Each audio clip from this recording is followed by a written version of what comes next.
This podcast is a member of the Voices of Wrestling podcasting network. Visit voicesofwrestling.com to hear the rest of our great podcasts, as well as show reviews, columns, opinions, and updates across the world of wrestling.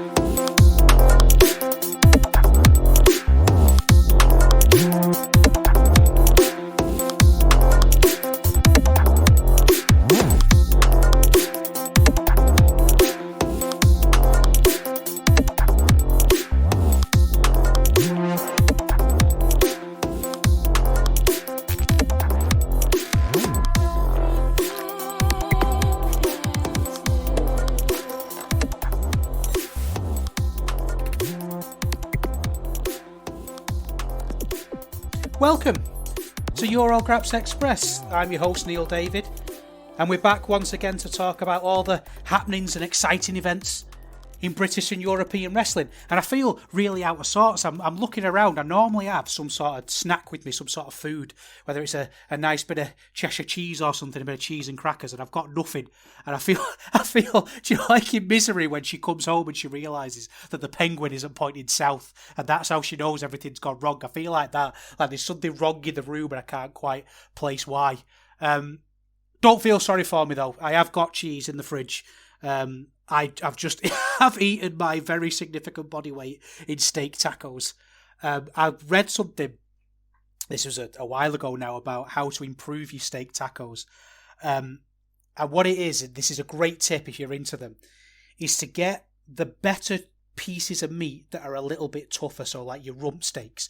You know, those steaks that just take a little bit more effort but have a little bit more flavour in them. But when you take them out of the fridge to let them come up to room temperature, don't just leave them. Put them in some lime juice. So get 2 limes, put them in a tight container that just enough to fit your steak, and cover it for just that half an hour while it comes up to room temperature. Don't be tempted to let it go any longer, because the acid in the lime will start to cook the steak and it'll go a bit mushy and a little bit horrible. And don't be tempted to do it for anything other than something like a Mexican, where that lime flavour, because it does impart a little bit of flavour, is, you know, where that's going to work. You've got to do it where that's going to work. But it makes it so much more tender, and you kind of get the best of both worlds. You get the lovely flavour of that rump, or, you know, that sort of steak, and you get the tenderness of like your sirloin or your fillet, something like that. Because I don't like the sirloin and the fillet. You can tell. You can always tell if someone knows what they're talking about with steaks by what they order. And if they order a sirloin, you know, oh, you just want tenderness. Whereas, you know, the snobs like me and you, you know, we're wrestling snobs. I assume we're food snobs as well. We want flavour, and we're not afraid to work for it. But the lime juice makes it a little bit easier. So it's 3 o'clock on a Saturday morning, and what I've been doing for the past 4 hours is standing in my kitchen, slicing an unholy sized steak into tacos with avocado and onion, and stuffing it into my fat face. And thinking about the Forbidden Door card, which I can't really talk about because I'm speaking to you in the future. By the time this goes out on a Monday night, you're going to know who Zack Sabre Jr.'s opponent was, and that's really what I care about. That's the thing that I'm really excited to know. I wonder who it's going to be. I'm really disappointed that it's not Bryan Danielson, because I think that could be, I mean, that's the match, isn't it? We talk about dream matches, and we could look into, you know, break down time barriers, and we could travel through time in our TARDIS and put together things. But if we're talking about a match that could actually happen, I don't think there's a bigger match for me than that. You know, it's the 2 Wrestling Observer Technical Wrestlers of the Year going head to head, one of which, in my mind, is one of the best wrestlers in the world. And being a British podcast, I'm obviously talking about Zack Sabre Jr. It's strange, isn't it, that he's so highly regarded, he's so well loved, that, you know, I can still, in a lot of people's eyes, overrate him. You know, I'm absolutely enamoured with him. I was told when I started to do a podcast, and I'm going to be talking about recent events and things that have happened, but they say, you know, you're going to come across weeks or fortnights in my case where not much has happened, and you're going to have an idea to fall back on. And my idea to fall back on is the Zack Sabre Jr. Will Ospreay series of matches, because I think they're the epitome of an era of British wrestling. And I think, as much as I love Ospreay, and I think he's probably the best wrestler in the world right now, there's something about Zack Sabre Jr. that I love on a bit of a deeper level than that. He's taken a style that is very easy to do in a very cliched way, that kind of technical snake pit kind of wrestling, that world of sport British style of wrestling, and he's brought it bang up to date. And it makes me wonder why that doesn't have as much influence in wrestlers. You know, you look at how he wrestles, and I assume it's an easier style. I don't know. I've never laced a pair of boots. I've never taken a bump because I've got spina bifida, and one bump would kill me. So tell me if I'm wrong, but it seems like that kind of style would be easier on the body. It's cool as anything. Very few people do it well, and if you could do it well, you'll really stand out. I don't know. I wish more people were like Zack Sabre Jr. It's a strange one. Today's been a bit of a long time coming, this episode. I did, a couple of weeks ago, a bit of a half-term report about RevPro, because I'm very aware that my style of review is to go into the micro details. And I make no apologies for that. I like doing that. I like going match by match and story by story and moment by moment quite a lot, actually. But what I need to do, I think, sometimes is just take a bit of a step back and look at things as a whole. And I realised when I did a RevPro half-term report a few weeks ago, because what I did is I realised I was getting really critical of a lot of RevPro because I was looking at minute details. But when I took a step back, I realised that's just part and parcel of a great promotion, isn't it? That there are going to be things that when you chew on them, they're not going to be as exciting as you might first think. You know, there are going to be things that you want to improve. But when I took a step back and I thought about it, I realised I didn't really need to worry as much as I was, or I didn't need to be as critical as I was. You know, to use the RevPro women's division as a prime example, it's not good. And I don't think there's anybody would argue that it is good. It's struggling. But I believe that Andy Quilden wants it to be good. He's doing the Queen of the Ring stuff. He's putting everything into a great wrestler like Alex Windsor. He's booking Smiley Kylie Ray to come over and try and have an excitement around that division. And while it might not always land, it might not always do as well as it perhaps could do, I believe that he's trying. And actually, I think that goes much, much further than you might first give it credit for. So I've been challenging myself a little bit to take a bit of a step back and think about promotions in a little bit more of a wider sense, and maybe in a little bit less pernickety sense, a little bit more of an overview and just generally how I feel, because I think that's valid. So, you know, sometimes I feel like we've got to almost put our feelings into something that's tangible. You know, we've got to have star ratings, and we've got to have, you know, attendance data and TV data, and, you know, think about things like in a very unemotional way. But actually, I want to think about things in a more emotional way. I want to think about how promotions make me feel. And something else made me think. So that's sort of one thing. And then I was watching a post-wrestling update because Martin Bushby has retired from podcasting. He's saying goodbye to British Wrestling Experience. I know Benno and Andy are carrying on podcasting. Obviously, Benno's the perpetual podcaster. But Martin's saying goodbye, which made me feel quite sad, actually. I always enjoyed BWE, but I didn't realise, I think, until the prospect of it going away, I didn't really realise how much I did appreciate it. It was one of the first podcasts that I came across that treated British wrestling seriously as something to actually discuss. You know, it was on Post Wrestling, and you know, them and the Indie Corner and places like that really got me into thinking about British and European wrestling as something serious. And I'm really sad to see Martin go. He's been a constant. He's been a authoritarian voice, a trustworthy voice. You know, he's a fantastic podcast host. Anyway, I digress. Because one of the things that got me thinking is that he was on this post wrestling news update, and they talked about the end. You know, about he's letting BWE Go, and he wants to retire from podcasting. And they asked him, how much wrestling are you going to watch now you're not podcasting anymore? And his answer was, I'll probably watch AEW and go to local shows. And it really made me think, how much of this would I watch if I didn't do this podcast? Because that's a real litmus test of a promotion, isn't it? And I know, because I've been told by several people now, that a lot of people listen to this podcast to save them watching things, because they want to, a lot of us have this, those of us that are around in the glory days of Brit Rest in particular, kind of have this sort of hanging on feeling, don't they, that we can't quite let things go. And a lot of people use this podcast as that, and I use Ian Hamilton and backbodydrop.com as that, for certain promotions that I have to let go. And I sort of keep hold of them. But anyway, I really went away to think about this. I was like Heraclitus. He said, the philosopher, pre-Socratic thinker, don't be a snob about philosophy. You're not too clever for it. You can use it to frame your thinking too. And Heraclitus says, you can't step in the same river twice because it's not the same river and you're not the same man. And once I'd gone down this train of thought, I realised I can't look at these promotions the same way again. I went through and looked at the past 10 episodes and I looked and thought, would I have watched that? And I would have watched RevPro. I know I would. I've talked before about my deep feelings for that promotion. I definitely would have watched RevPro.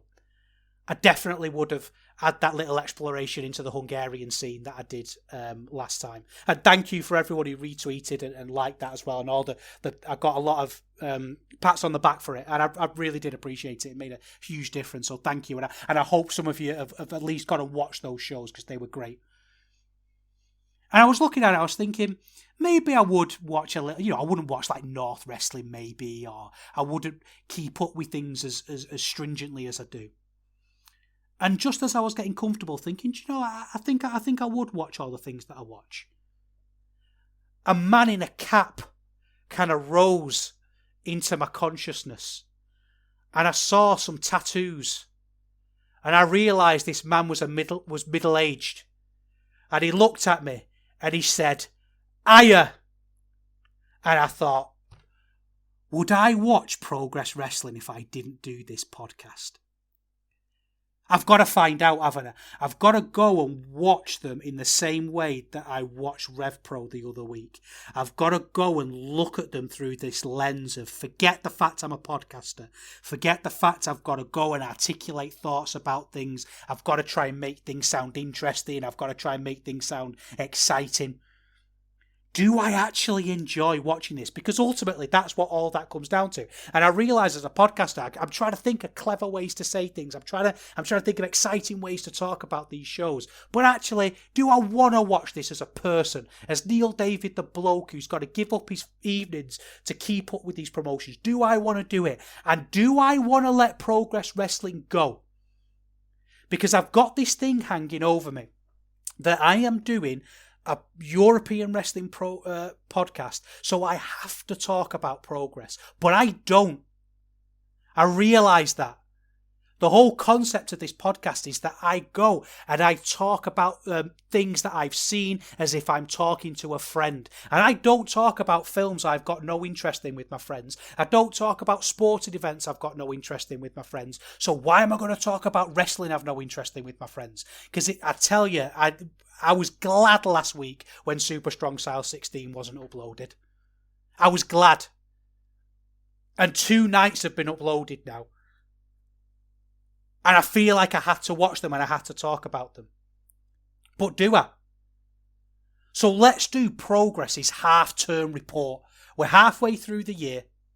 Let's dip into their latest big event, Super Strong Style 16, Night 1 and 2, and see if I want to carry on talking about them. And you let me know if you want to carry on hearing about them. Because if you do, I'll watch it. If you want to hear me suffer through it, if I do have to suffer through it, then by all means, I'll keep doing it.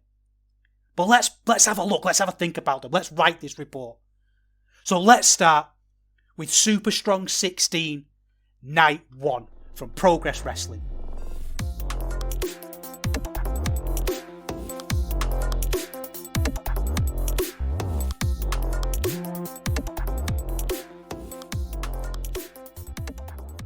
I have to be honest, it did annoy me a little bit that only night 1 has been up for any length of time, and night 2 has only just gone up. Like I say, I'm recording this on the Saturday, and I think it went up like this morning or late last night. And I think that, to me, as a sign of a promotion, I don't think they take that very seriously. And I know we're sort of moving into a bit of a post-VOD world now, aren't we? It isn't the hotbed that it was at one time, but these are going up on the WWE network, you know, and it just makes me feel a little bit uneasy that they're taking weeks and weeks and weeks and weeks to put these things up. We've talked before in the past as well how they used to take a week to put these up, or was it 5 to 7 days? But they were being pestered on Twitter, and Briley would be getting really annoyed and shouting at people. But now we've got no idea when they're going up, have they? I know at the end they do these little credit scenes and they tell you when they're going to go up, but nobody's really pushing for it or pressing for it. I feel like the only reason I was is because I wanted to talk about all 3 nights on this show. I think overall, going into the weekend, the promotion just kind of feels like a little bit of a joke. It feels like somebody's hobby. It feels like just another regional promotion. And I don't necessarily mean that as a criticism. Or maybe I do. You know, when you go to a regional promotion, you expect it to feel like a regional promotion. But they're not. They're a national promotion. They're, in theory, should be the biggest promotion in the country in terms of independent level promotions, because they're going on the WWE network. They're in London. They're putting on the most shows. Should in theory have access to the most talent with their links to WWE, NXT UK. But somehow it just feels like a hobby. It feels like my impressions that I get of this company is that they just want to sort of mess around with Lana Austin on Twitter. Maybe that's because I'm online, and maybe that's a fault of mine that I should just be online less, but it just doesn't feel like a promotion that takes the wrestling seriously. I mean, when you have a look at this, kind of the opening and rounds of this tournament, you've got Chris Ridgway against Dean Allmark, and you're getting rid of one of your best workers. It doesn't matter whether Ridgway or Allmark won. One of your best workers who can have a solid match with pretty much anybody is going to be eliminated. You've got Ricky Shane Page against Gene Money. Who wants to see that? It just feels really strange to me that you look at some of these booking choices and this tournament, and we'll talk about this as we go along when we get to more specific examples. It feels like this tournament has very much just been thrown together.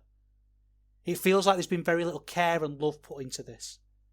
That'll make a little bit more sense when we talk about that individually. The commentary to start off night 1.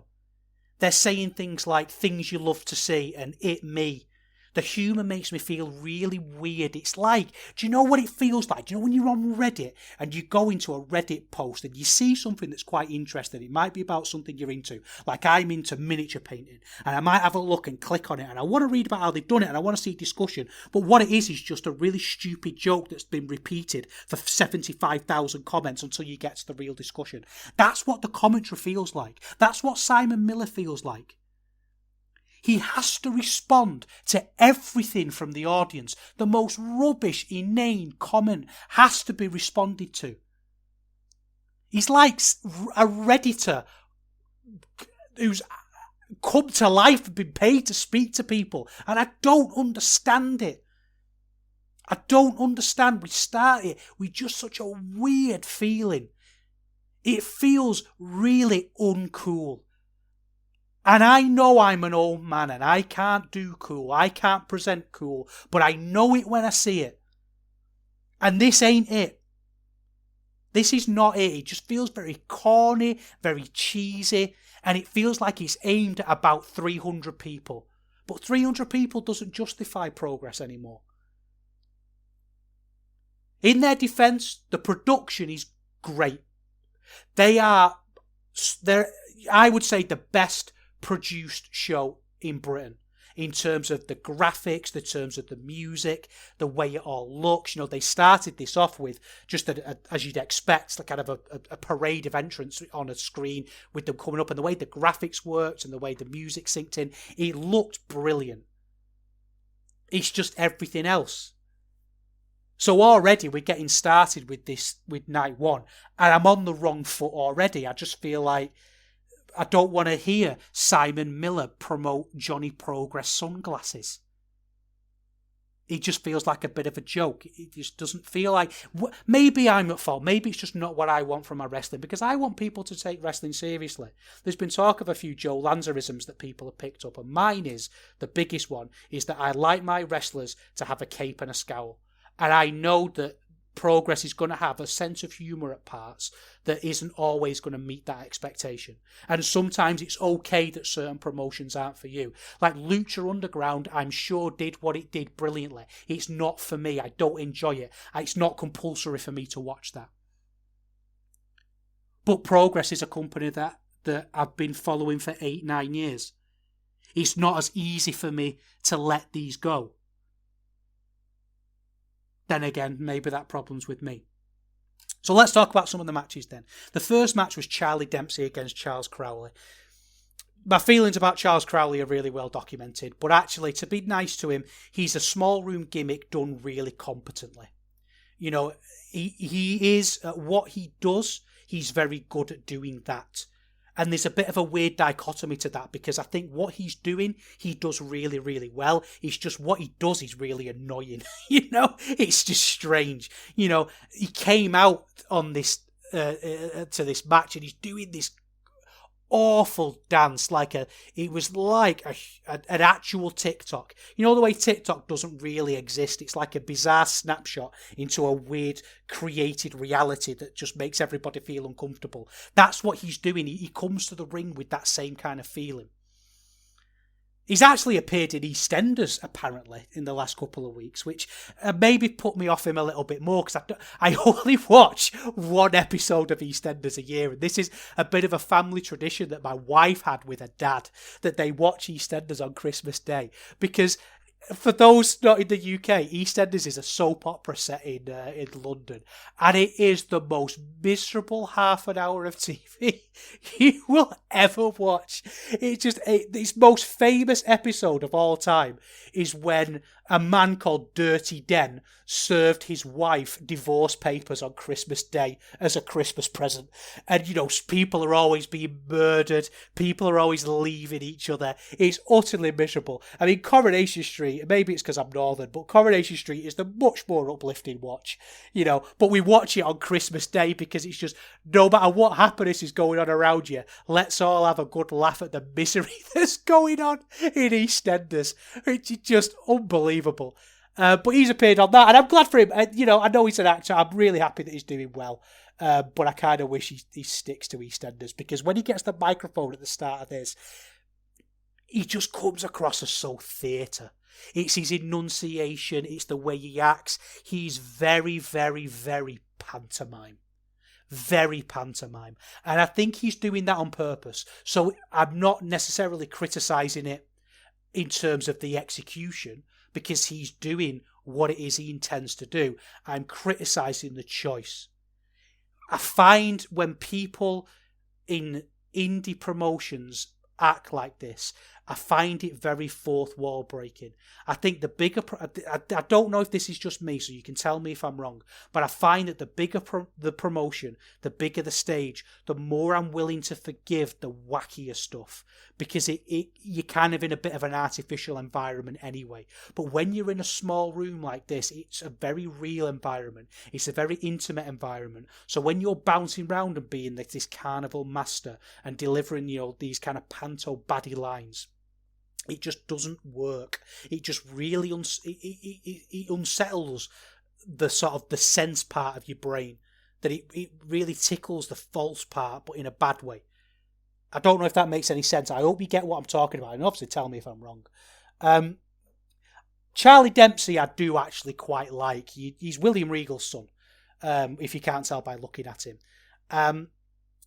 I've only ever actually seen him live once, and he absolutely half-arsed it at Future Shock. He was in a multi-man tag, and it was proper Togi Makabe levels of, like, I don't want to take a bump. That's first impressions are lasting impressions, and that's kind of soured me on him a little bit, to be honest with you. I find that kind of hard to get over. And to kind of get this out the way, I feel like Dempsey wants to be this shooter, but in a very traditional British way. You know, he wants to come out and do the fist pose and do that very British World of Sport inspired wrestling, and obviously that links into his personal heritage with his dad. But he wrestles for NXT UK. And it reminds me of the talk we had about Regal himself. I mean, I'm not into Sins of Your Father. I judge them each on their own merits. But Regal himself, and I talked about how it really bothers me that he always went on and on and on about Blackpool and things happening in wrestling from the World of Sport days and this amazing heritage that we've got, but then was such a vocal proponent of NXT UK. Whether that was his job or not, it didn't sit right with me, because you were supporting or being the voice of something that was openly detrimental to that scene. And I kind of feel like that to a lesser extent about Charlie Dempsey, because he's wrestling in this callback style of something that's died when he works for the thing that contributed to killing it. But I know it's not as simple as that, by the way. I can hear you saying that. I know it isn't as simple as that, but it just doesn't sit right with me. I think I'd have a lot more respect for him if he wasn't signed for NXT UK. But who isn't? You know, can you think of an NXT UK wrestler who that wouldn't be true of? This match was competent. You know, it was competent enough wrestling. I think it was weird to kick off a weekender with necklocks, to be honest with you. I think a little bit more of an exciting match would have been probably more realistic. But I found myself, again, being impressed with Dempsey. His takedowns are really clumsy, but in a really interesting way. You know, it's a very real kind of way. It was, you know, something really beautifully understated about him, a bubbling danger. He sells really well.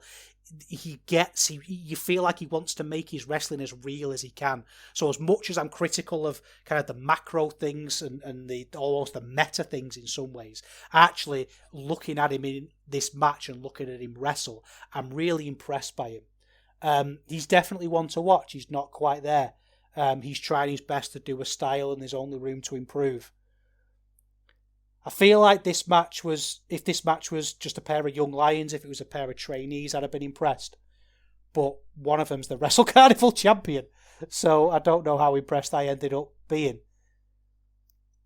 I think what this match made me do is understand the craft of storytelling a little bit more.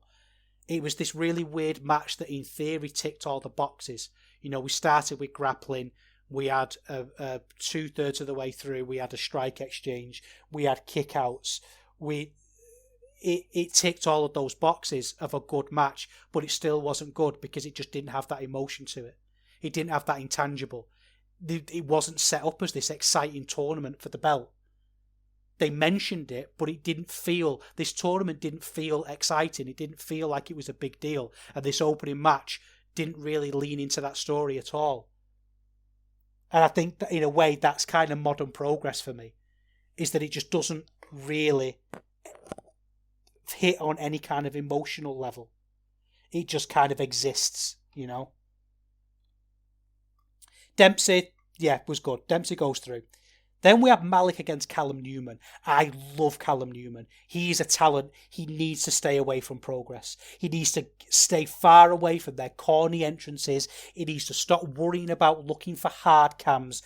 And it's a shame to see him in this sort of thing rather than going all in on a company like RevPro, because I feel like he's just now starting to get it. He's just finding his charisma. He's an incredibly captivating wrestler. He's so fast. He's so fast. He moves. You know, there's that thing, isn't there, of great wrestlers move differently. They don't just run the ropes. They could just, you almost can't talk about it. It's the sound of the wrestlers, the sound of their feet hitting the wood of the ring. It's the way they hit the ropes. It's the way they bounce around. And Callum Newman's got that.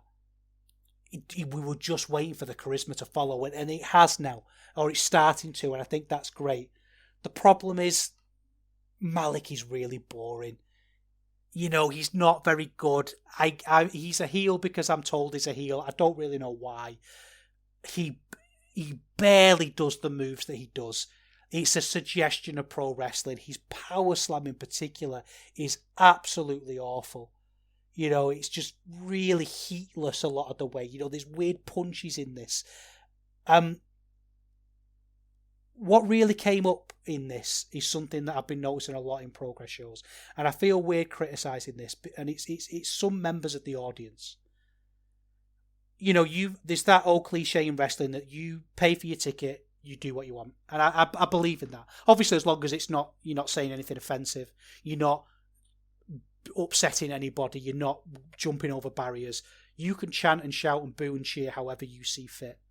But it seems like there's a few pockets of this show that absolutely dominate it with weird rubbish chants.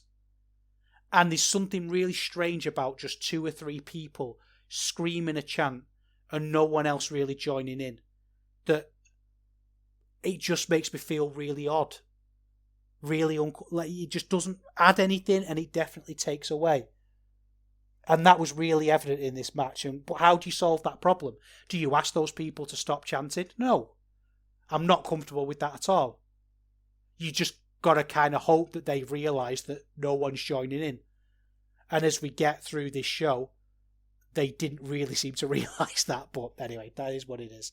Malik won, which is a shame because it means we get him again, because Newman was the saving grace for this. He was so fast. It was unbelievable. This Prince of Pace nickname is well earned.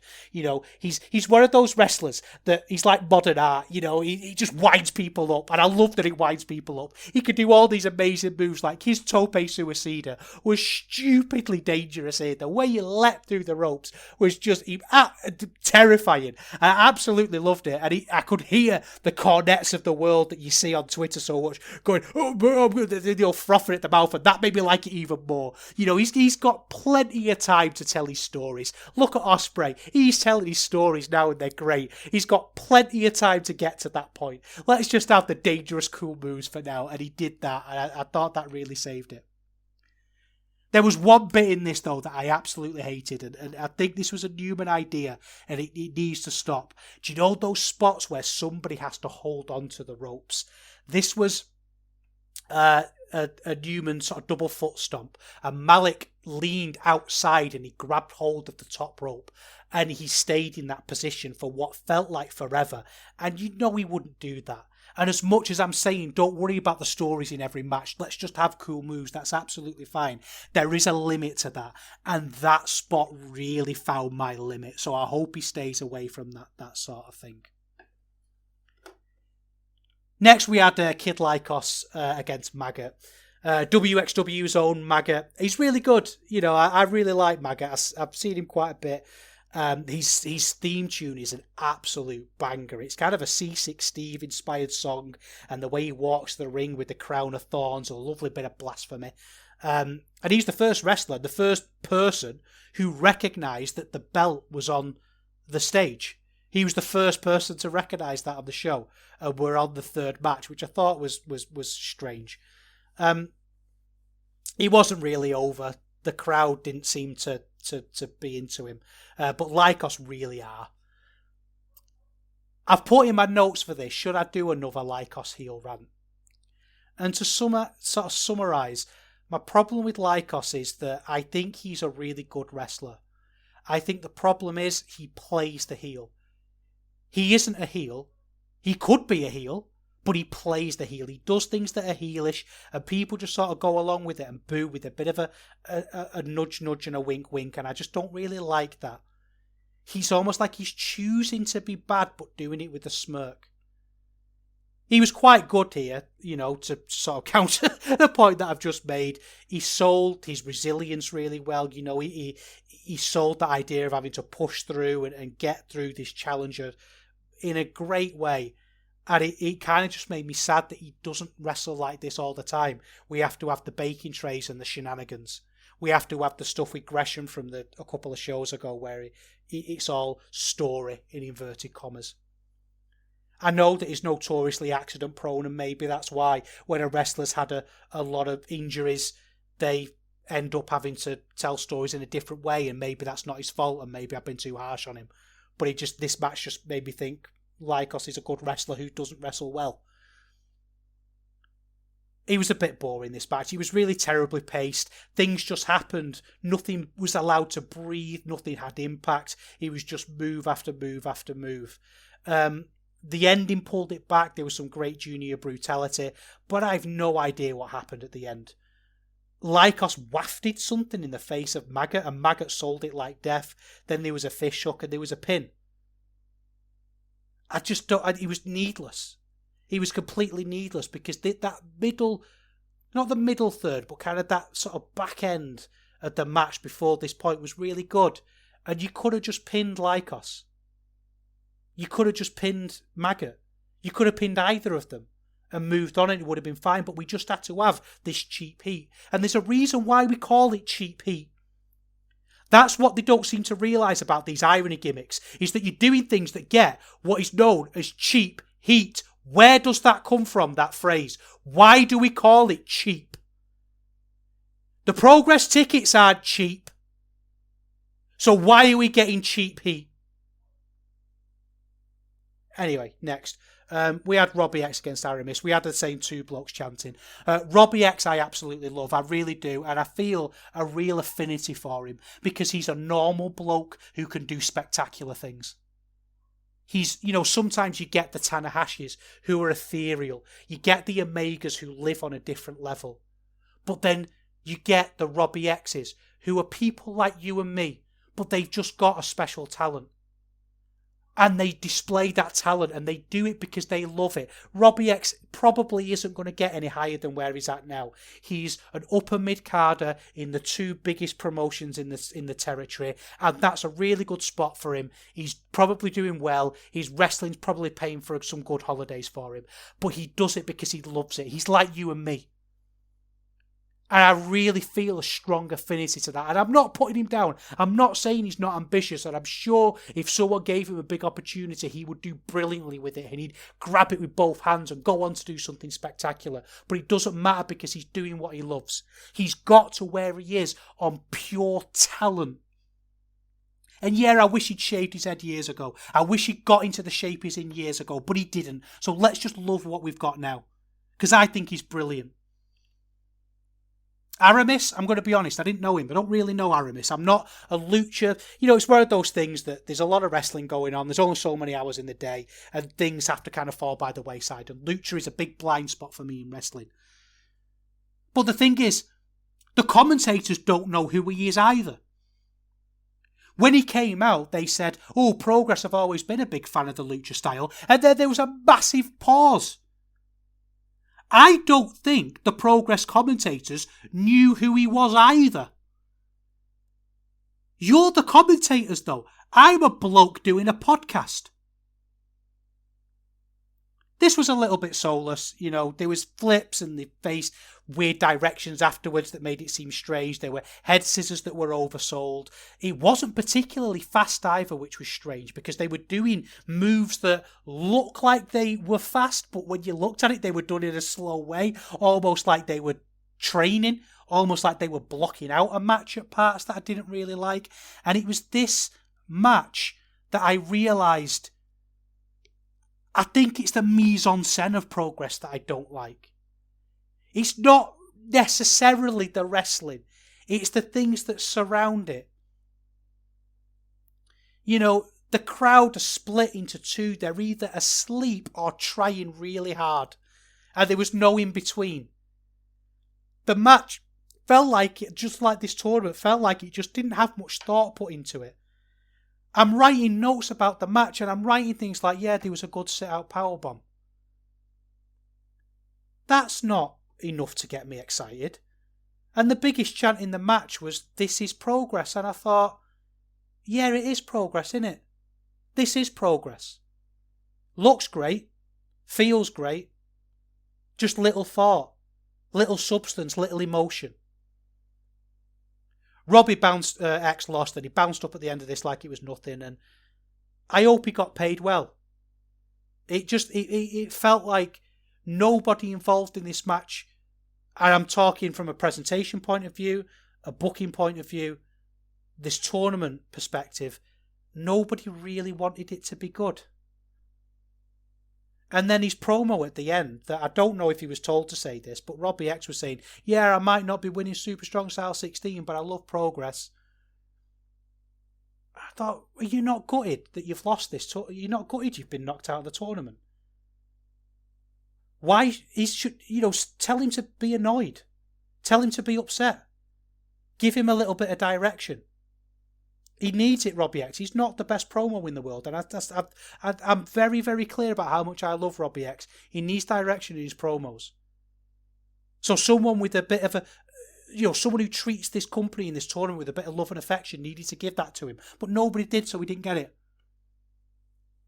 What we did get is Simon Miller speaking to the crowd like a teacher struggling to control an assembly. Then we had Dean Allmark against Chris Ridgway, and you can sort of,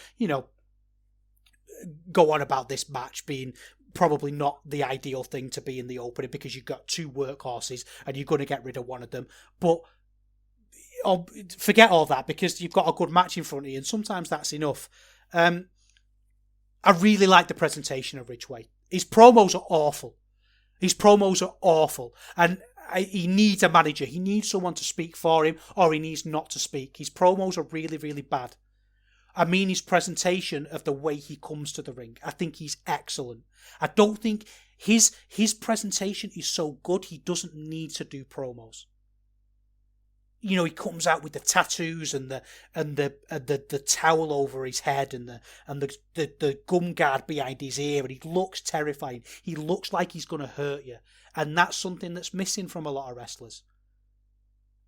And I also love Dean Allmark as well, for the same reasons that I love Robbie X. He's one of us, innit? He reminds me of maybe like a Martin Kirby. How many wrestling DVDs do you think Dean Allmark's got? I bet he's got loads. I bet he was on the Real Hero Drive. I bet you he knows what that was. I bet you he was posted on forums. I feel like they've wasted Allmark. I feel like that, they've told me that he's the gatekeeper in Progress, that he's only ever been beaten by champions, but it doesn't feel like he got to that point. It feels like they just told me he got to that point. This match was the Progress house style. The opening exchange was very good, but it was very overplanned. There was lots of dodges and from strikes, but the timing was just a little step behind, and it didn't quite work. And then when the children in the crowd started chanting about Dean Allmark to Baby Shark, I came out of it a little bit. They really tried to have a good match here. They rolled around during a submission, and the hold was accidentally broken, and they fell apart. And I like a technical match, but this was just too extended. It felt like they were extended rest holds. I was literally at one point sat there watching wrist locks.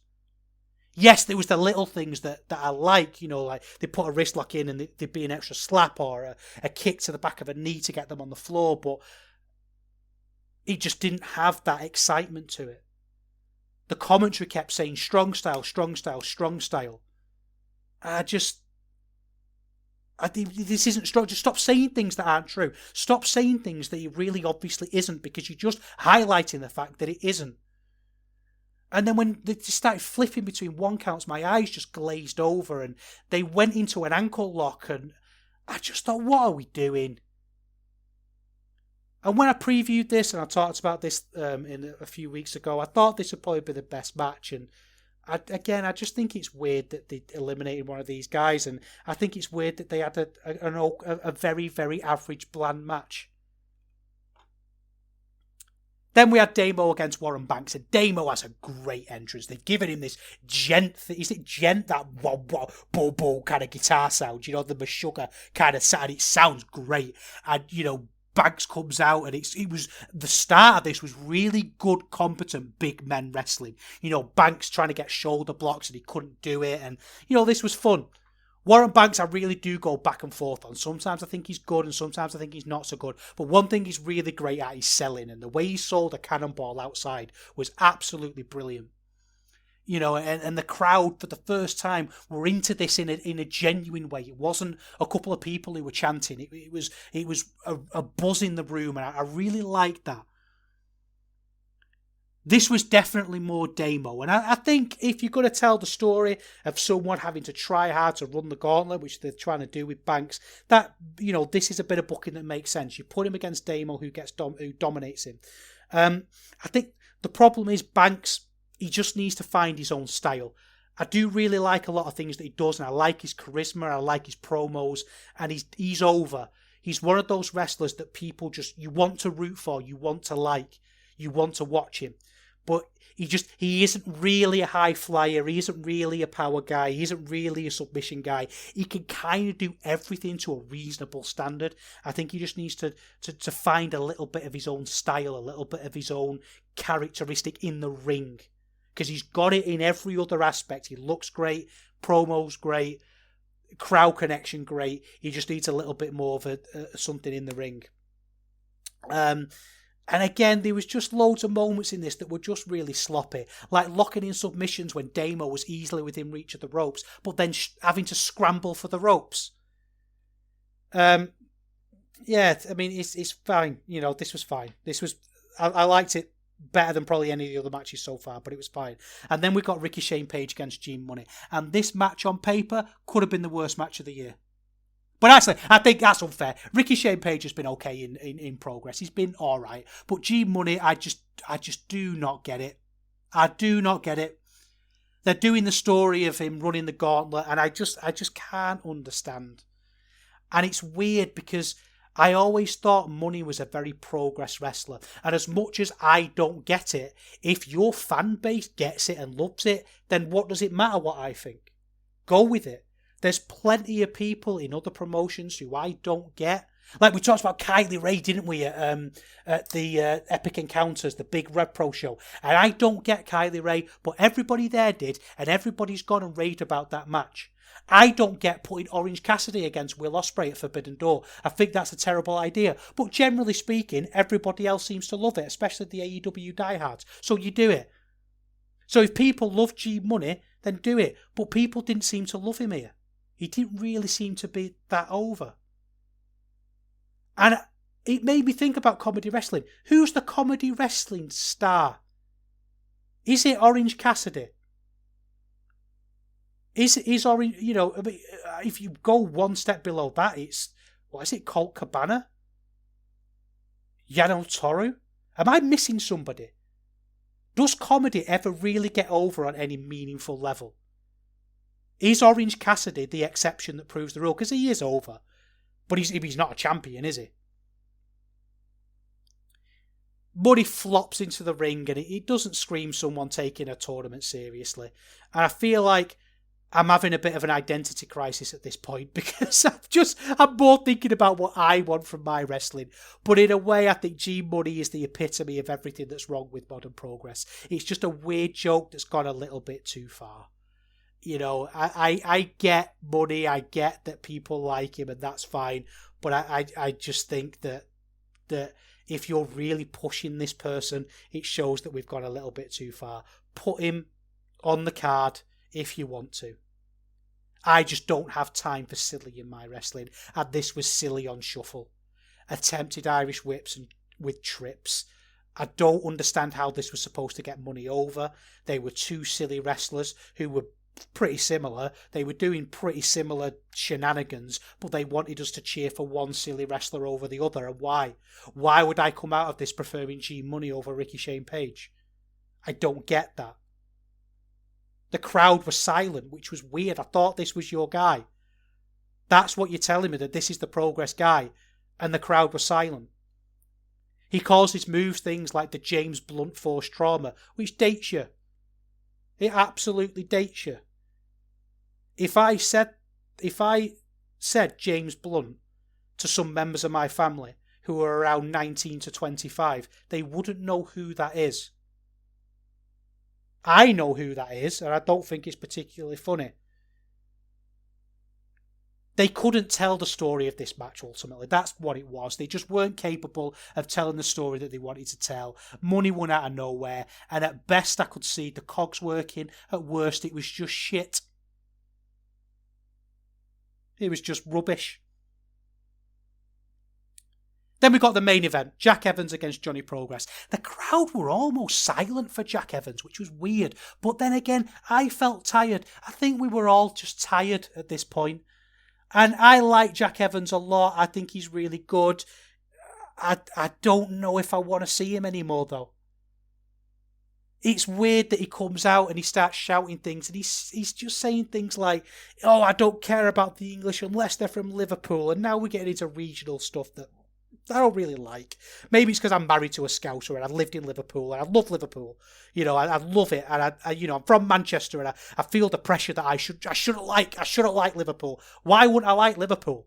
The first thing you see as you drive into Liverpool from Manchester is a massive Unite headquarters, a working man's union. It's lovely. They've got the docks. It's loads of great stuff in Liverpool. I think it's brilliant. I don't want to boo him. Anyway, the point is, he was being an import.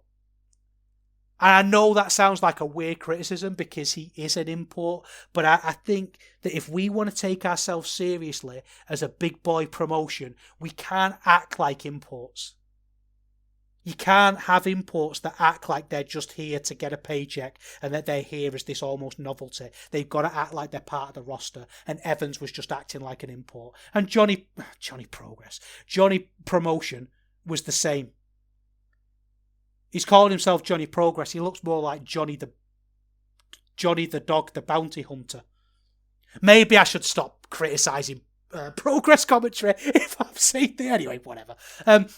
Some people in the crowd reacted to Johnny Progress, but it felt like they were trying to convince themselves that this match had a bit of star power. There was too many shenanigans at the start. There was too many laughs that just screamed import, and they should have been told not to do that. There was a chant about same old Scousers always cheating. I don't like that, because I like Scousers, and he's not from Liverpool anyway. I'm going to say something now, and this is quite serious, and you are more than okay to disagree with me, because I'm going to talk about disability, and it's something that's quite close to my heart because I'm a disabled man myself, and there was a spot in this where they grabbed someone's K-walker from the crowd and used that. Now, I might be bearing my arse here and getting this completely wrong, because that person might have been in on that, and they might not have been in on that spot, and they might have been completely okay with it, and that's fine. If they were okay with it, strike this from the record and tell me to shut up. But there's something about people taking disabled people's equipment, like, people in wheelchairs and them just being grabbed and pushed, that isn't okay. And I felt like, and again, this person, might have been completely okay with this spot. They nodded and they gave affirmation. But if that was planned in the moment, that makes me feel a bit uncomfortable, because you can't say no to people. I've had experiences myself. Like I say, I have spina bifida. I struggle physically a lot, especially as I'm getting older. My back hurts quite a lot. I can't do physical things. And you do sometimes get put in positions where you're asked to do things that you can't do. And to be put in it, and you find yourself saying yes. Like I remember at work, I would, sort of in my late 20s, I would end up moving things because heavy lifting, and I didn't want to do it, and I knew I would be suffering later on, and I said yes because I also didn't want to explain that to people. And that's what grabbing that K-walker and doing the spot with it, what if they'd have broken it? Like, what if they'd have broken that person's lifeline? Again, this person might have been completely okay with it, and you might be a disabled person, and you might be saying, do you know what, I'd be okay with someone doing that to me. But as a disabled person myself, I wouldn't have been, and I felt like I would have said yes. Maybe that's a very, very personal thing, and believe me, I'm not one of these people that if you want to disagree with me, that's absolutely fine. You don't have to roll your eyes and say, everyone's offended by everything. There is a perfectly reasonable counter argument to what I'm saying that you might not have. And I'm not saying that Johnny Progress did this in a nasty way or this was done with any maliciousness. I'm just saying that this is what that moment made me think about. Maybe it's because I have a history of this sort of thing myself. I don't know. Anyway, this was sloppy wrestling between two middle-aged wrestlers, botching and doing Canadian destroyers. It wasn't very good. Johnny Progress, Mr. Starship Pain, and that is your lot. So I've been a bit grumpy, ain't I? I've not really enjoyed this show. I thought it was pretty boring. Nothing went above 2 3/4 stars. But I was told that it was night 2 where all the excitement lay. I was told that it was night 2 that was absolutely amazing. So let's see what happened in night 2.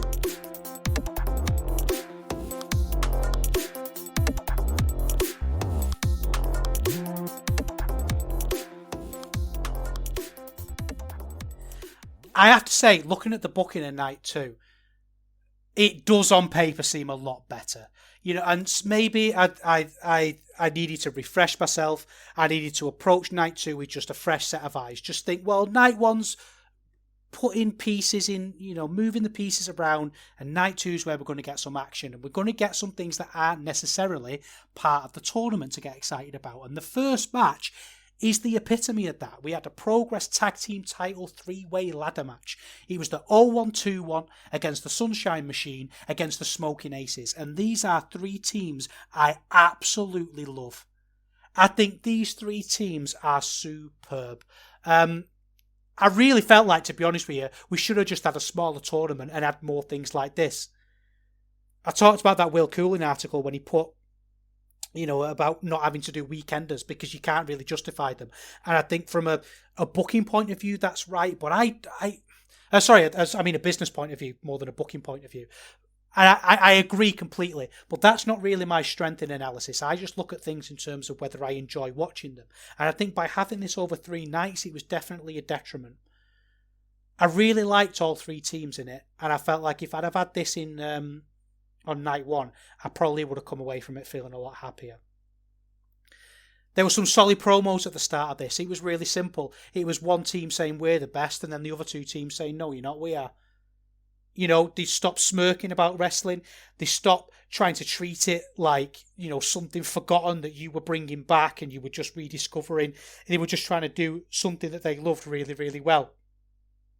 I'm not bothered about people smirking about BritWres on Twitter. I'm not bothered about the people that just go to have a party. I'm bothered about good wrestling, done well. And I felt like in the opening section of this with the promos that they wanted to do that too.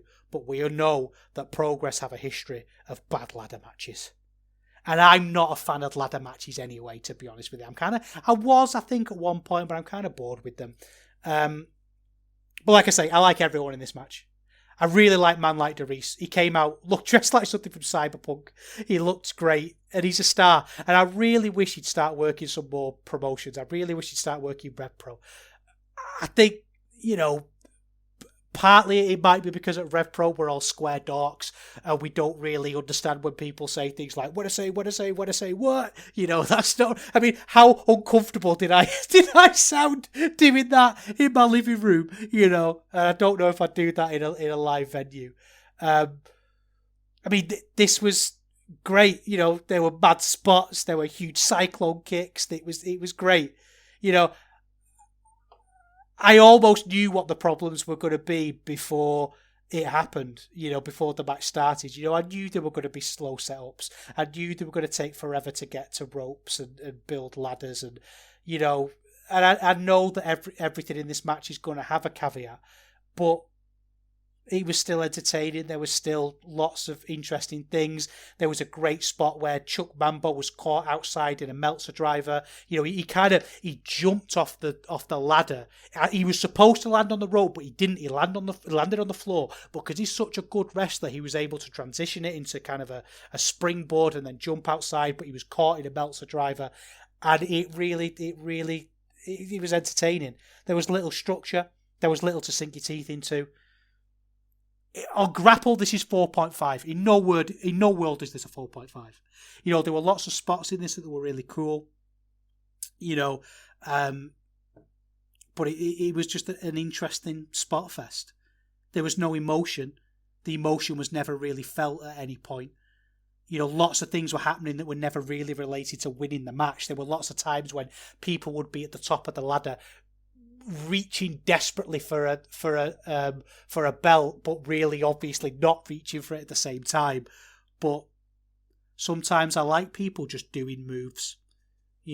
I'm not one of those people that's going to criticise that necessarily, because this was an opener. There was a big spot with an assisted neckbreaker that was great because I thought someone might get seriously hurt. It's dead intense. It had an intensity that's missing from Progress. And I thought this was probably the best thing I've seen all weekend. Then we had a singles match between Dean Allmark and Big Damo. We've eliminated these two, so we're having a special singles match. I didn't really understand. This was actually an okay match. And I thought if you'd have let these two go through in the tournament and maybe built Damo up as this big monster, because he won here and you could have had him run a little bit further, I thought that would have paid dividends later on for your eventual winner. But anyway, whatever. There was a really weird commentary moment in this one. I'm going to start pointing these out because he said at one point about the referee, I never figured out that referee's name. I thought, why are you saying that? What's funny about that? It's weird, isn't it? Am I overthinking that? Because I just thought it was a strange thing to say. I thought, in promotions that, we have promotions in the world in Japan that set up fake governing bodies. And you're saying you don't even know who the referee is. It's weird, wasn't it? Anyway, Damo was great here. I think if you keep the match under 10 minutes, I think he can be really good. I think if it gets over 10 minutes, he falls apart. But there was some really good stuff. Dino's an old pro, so he was amazing at leaping around and selling. He really took some big bumps here, and he really knew how to wrestle a big man, which is a skill that's missing, I think, because big men tend to get signed now, don't they? It's a very visual business, and if you've got the look, you tend to accelerate a little bit quicker. Like a lot of things here, there was a really weird botch. Damo missed a cannonball. I think he did, but it didn't really look like he missed it, but then Allmark didn't sell it and moved on as if he had missed it. I think sometimes you just got to sell what happens. If you didn't intend for that to be missed and it connected, then, don't just sell it like it hit. It's not a big deal. It just started, this was a perfectly fine match. It was fine.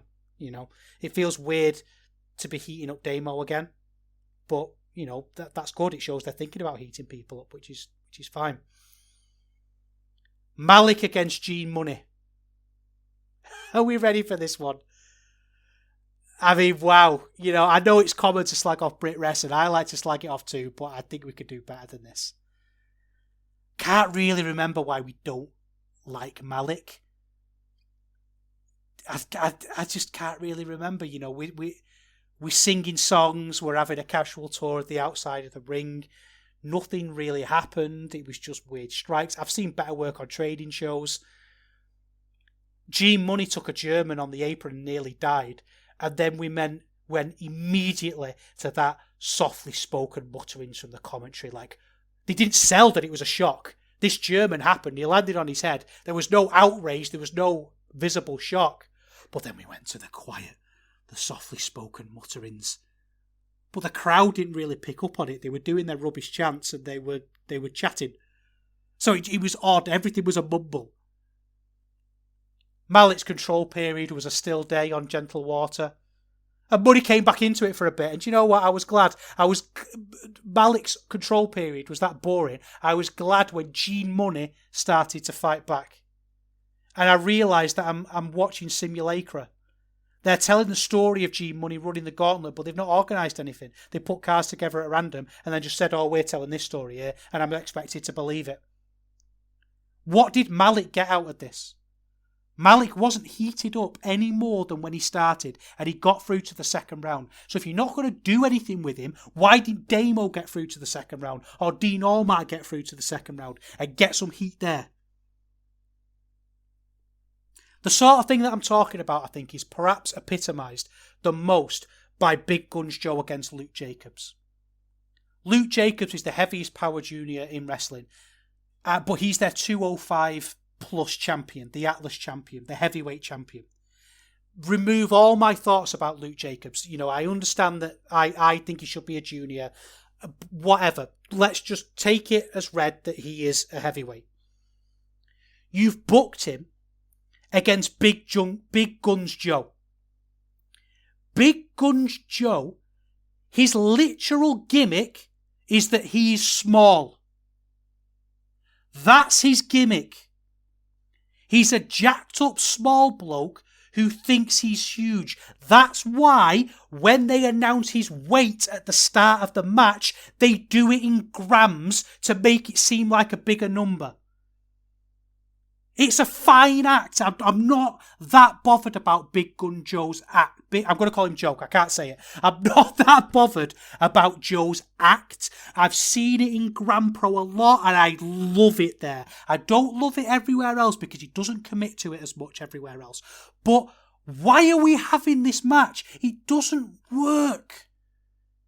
Could you not have just found him a challenger? Why are we having a champion do an exhibition match outside his division and present it like this, where he basically goes 50-50? Commentary at one point said it's like that scene in Jurassic Park. No, it's not. It's just weird. I don't even know if this was for the belt, you know. It might have been. I don't think it was. But Simon Miller announced Big Guns Joe as the challenger. It was just weird. And this is what I'm saying about Progress, because actually the work here was alright. I really like Big Gun Joe's suplexes. I really like his work. I like the fact that Jacobs lost his temper and called Joe a bitch and started shouting at him, and Joe had to pick himself up and have another go. I like these things. There was a couple of moments in it, though, that were a bit embarrassing, like when Jacobs did a powerbomb and then Joe was supposed to kick out, but basically Jacobs just stood up, released him from the pin, and then sold it like he kicked out. But whatever, that's not the issue here. The issue is the booking, because at the end, Tisha came out and challenged Jacobs. Fine. So just have him squash somebody if you want to have him go against a junior.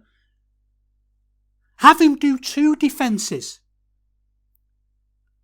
This show is 3 hours 45 minutes long. What are we doing? Anyway, Charlie Dempsey against Chris Ridgway. Again, I've come away feeling really positive about Dempsey. And as much as I've criticised things on this show, I have to say, I like the atmosphere of this match. You know, people were shouting for their favourite. They were staring at each other. Someone started a Let's Go Ridgway chant, and it worked. It felt like the chanting and the audience reaction actually felt like it matched what I was seeing for the first time. So I like that. And I think what Dempsey needs, and I think this is what was missing from the Crowley match, is that because he is so raw and he is still working on things and he does wrestle in that technical style, what he needs is somebody to take the lead, and Ridgway was able to do this. The problem is the crowd really petered off. And it was a shame because everything else in this match, I think, clicked. The work was really good. And I tell you what, because I'm fair, the announcers were really good here. They were composed. They called moves and moments and put across how important bits were. They could pace the excitement of an armbar and the release of feet that were finding ropes, and it annoyed me in a way because it showed me that they could choose to do this. But they could also choose not to, and more often than not, they choose not to. But I thought here they were great. There were great elbows from Dempsey, and he sold fatigue well, and that's ultimately what lost him the match. It was a war of attrition that Ridgway won because he was able to definitively beat his opponent by lasting longer. They wrestled until one person couldn't continue. Get Dempsey out of NXT UK. Come on. Get him out. He needs to break bad habits like doing random bridges, but he's got something, and I want him gone from NXT UK. They could really find a sweet spot here between a deadlift and an assisted German. You know, like when it's 2 assisted, it looks strange, but when it's just deadlift, you think, oh, there's something going on here. But they could find the sweet spot where things look work for. The crowd were just not interested, though, and that really killed it. That stops me actually recommending this. But it was probably my favourite match of the weekend. I liked the opener of this, the tag match. I mean, it wasn't great, but because it was very spot festy. But I like spot fests, but they obviously have ceilings. Then we had an 8-man tag match. It was Jack Evans, Maga, Ricochet Page and Robbie X against Callum Newman, Danny Black, Joe Lando, Maverick Mayhew. And this was a nice little idea. Probably served us better than some random singles matches that they were doing earlier on in the card, because we could have a little bit of excitement. We could have a little bit of, high flying, just something in action, a bit of an amuse-bouche. We got a dance-off, though. There was a dance-off. And anyone who's been listening to this show will realise that takes about 15 stars off for me. And do you know what annoyed me the most about there being a dance-off at in this match? Is that it didn't need it. The high flying and there was a series where there was just dives and dives and dives and dives. There was Robbie X doing his amazing high flying. Robbie X against Callum Newman was brilliant. You didn't need to do that. It wasn't funny. It ruined it. Don't do it. The end of this, if you just take the dance-off out, it would have been brilliant. Robbie X did so many cool moves. There were flips and, cutters and cheesy stuff, but whatever, it was great. But Progress have to progress, don't they? They have to have a Charles Crowley running halfway through this. Next up, we had a triple threat. Alex Windsor, Raven Creed, Eliza Alexander. And this was the first suggestion of women existing this weekend. I really like Alex Windsor. I like the opening of a theme, actually. It's got a Yamaha CS80 throb, like a Vangelis thing, and her name comes up with like Greek-inspired lettering. I wonder if she is Greek, actually. I've got Greek heritage, I don't know. But yeah, she must be a Vangelis fan either way, which rules. Eliza put my teeth back in. Eliza Alexander is Lizzie Evo. She's a stalwart. She's been around forever. I think Windsor's really good, and she was the stalwart in this. She was able to keep the pace up. She was technically really good. It was pretty flat, to be honest with you. Raven Creed wrestles with straitjackets. It's a bit of an archaic view of mental illness in some ways that makes a softie like me feel uncomfortable. I'm very much aware that I'm a softie about that, though. So don't write that down. Don't take that to heart. You probably don't really care. Lana Austin came out and removes the ref on a 2 count, and it got very panto. So whatever. Next one is the quarterfinal. Kid Lycos against Warren Banks. Banks is bouncing and up for it. But the match was boring. And there was a weird moment with the shoulder half up, and Lycos apparently did a kick out that we couldn't see, and it was just odd. It felt like what the first round matches should have been, because Banks stormed through this and controlled it with excitement and pace. I understand that they're trying to tell the story of him struggling, but we've got G Money telling that same story. So why don't we just have someone be dominant? Why don't we have Warren Banks storming his way through one side of the bracket and Chris Ridgway storming himself through the other side, or whoever storming wherever? Instead, we've got to have it like it's a bit plodding, and I think a tournament weekender needs to be plotted better than that. They need to think about things like that. It was fine, though. The match was fine. Whatever, let's move on. Then we had Johnny Progress against Aramis. Very, very much wrestling by numbers. There was lucha chants and shake his hand chants. There was some good flips and stuff. A few moments of awkwardness. But Aramis was really into this. You could tell, he at one point, he ripped his shirt off and the commentary went, "Oh, he's getting naked," which took a star off it. I just think that Johnny Progress was a bit tired. I think technically they were fine, but it's like that Robbie X match I was telling you about. He was just 10 mile an hour too slow. But Aramis, they did a dive in this that was spectacular. It was amazing. What was weird about this, actually, is when Simon Miller was introducing them, he was doing a really weird accent that I couldn't place. Like, I was trying to think, where in the country is this supposed to be from? I don't know, it's just odd. He was doing like a weird voice for no reason. Whatever, up to him. Right. I'm taking a pause and I'm taking a deep breath because I've got to talk about a match now. And I said at the start, I'm going to use this evening to watch these shows and decide whether I want to carry on watching Progress. And this final match that we can see, because Night 3 isn't up, is an I Quit, Loser Leaves Progress match between Cara Noir and Spike Trivet. And I think this is one of the worst stories in wrestling that these two have been telling. I think it's terrible. I actually think if you look at it from a purely technical point of view, both of these wrestlers are good wrestlers. The way they tell stories is awful. Think about good wrestling stories. Things like, not even good ones actually, no, let's remove value judgment from it. Let's think about the basic wrestling stories. You've got a belt, I want it. You beat me in a match, but you cheated. We used to be friends, but now I'm jealous.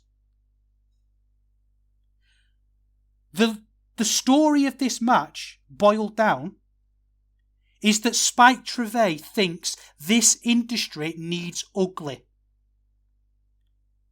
He says that he's doing the most honest thing he can by exposing the facade that is Cara Noir.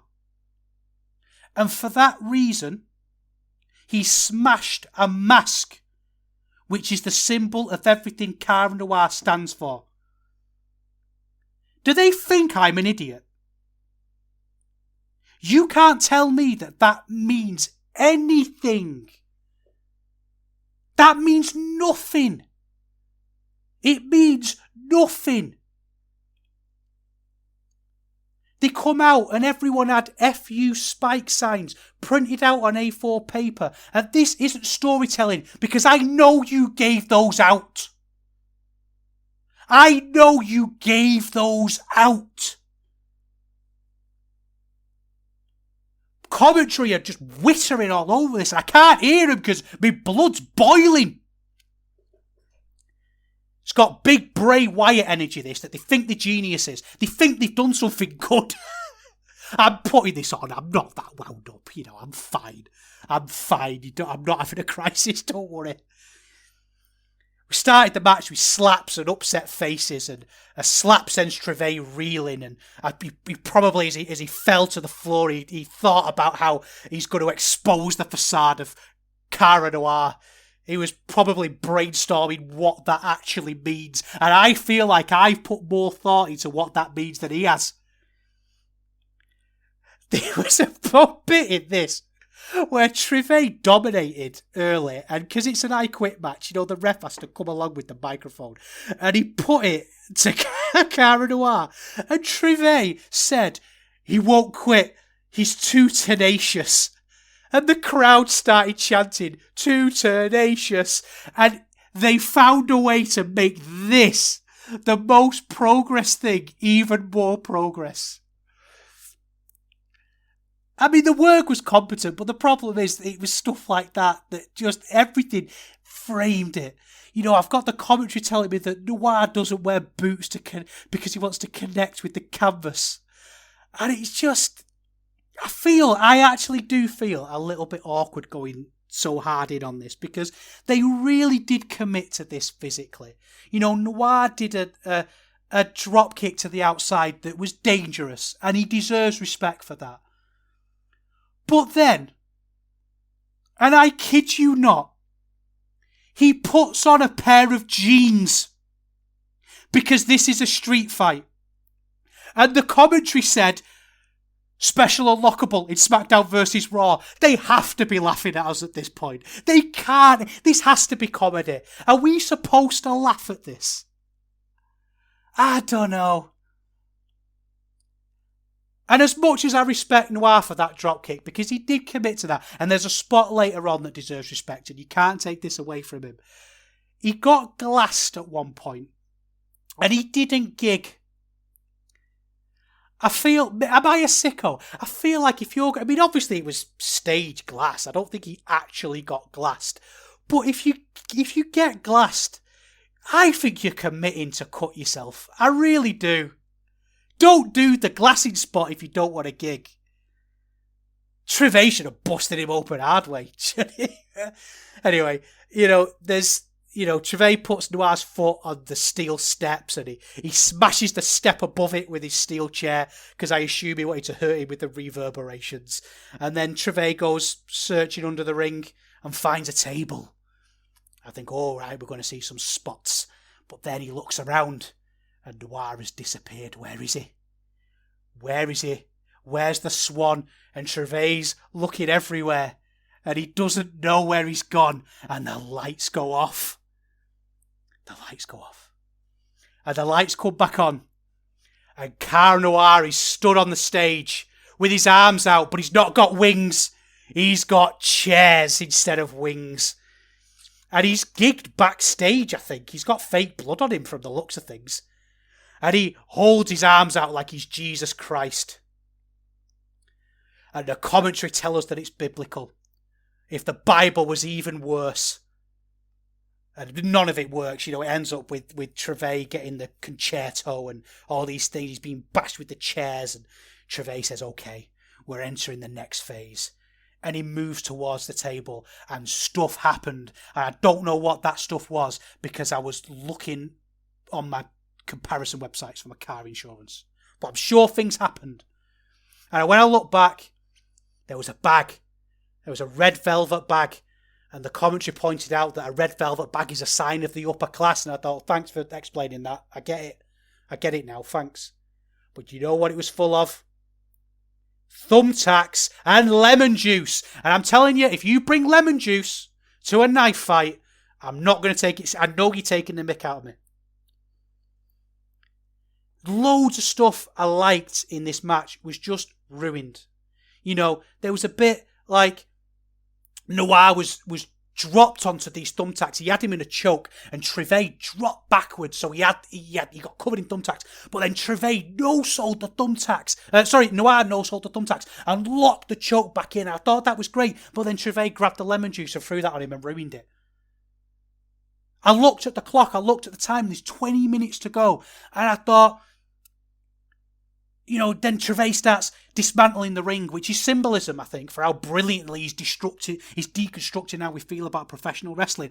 But as he's taking apart the ring, the ref helped him. The ring crew helped him do it. Why? Because you're moving us on to the next spot. And you're showing us that you're moving us on to the next spot. So you're trying to tell me that you thought about wrestling to this higher level, but you've not thought about that. Anyway, Noir walked off. And I was actually hooked at this point. I had like this weird feeling of like, there's been that much mental stuff happening in this match. I thought, I've got to know where he's going. I've got to know what he's going to bring back. Do you know what he brought back? If you haven't seen it, guess for me. Like, get something in your head now. I'm telling you, Cara Noir walked off. He got something to use in this match. Put something in your head. It was a trampoline. And the crowd chanted trampoline. And in all seriousness, I'm going to say this because the spot was actually kind of cool. Like, I'm laughing at the trampoline, but it was kind of cool because there was all these tables set out, and he ran and he sort of did the Sin Cara leap up to the outside, and it was a great spot. And I say this with all seriousness, Cara Noir smashed his head on a table and it didn't break, and I hope he's all right. Like, genuinely, like, I hope he's all right because it looked nasty. Then Trivet had a chain. The chain was wrapped around his throat. Trivet goes for a chair and he can't get the silent man to quit. But then Trivet grabs someone. It's a woman. Who's the woman? I don't know. It's Noir's wife. It's his wife. And he holds the chair over his wife. And Noir quits. Because true love won in the end, and some idiot started chanting, "Thank you, Cara." So let's have a look then at what I would recommend from this show. I'd recommend the opener, probably, if you had an out to do. I might recommend the Charlie Dempsey against Chris Ridgway match. I'd recommend nothing from night 1. That's Super Strong Style 16 so far.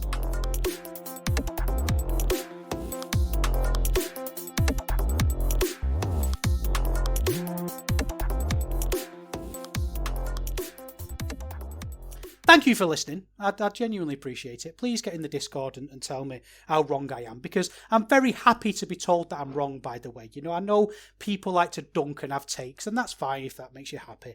But I do genuinely like to talk about wrestling. So if you don't agree with what I'm saying, please tell me and we'll talk about it. I thought these 2 shows were terrible.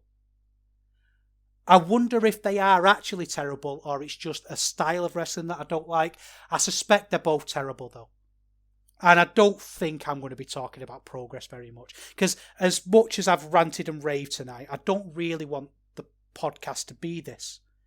And it's difficult because I'm sort of treading this middle line between, you know, I've got to cover significant things. And Super Strong Style 16 feels significant. I feel like I've got to cover it. But I also wanted to maintain that chat with a friend, and I don't want to be negative. I'm not going to be, you know, that toxic positivity, but I want to talk about things that I think are generally good or worth thinking about. And I think these 2 nights have shown me that actually, for me, Progress aren't really worth my time. Anyway, let me know what you think. Thank you for listening, and I will see you again in a couple of weeks for another episode of Eurograps Express.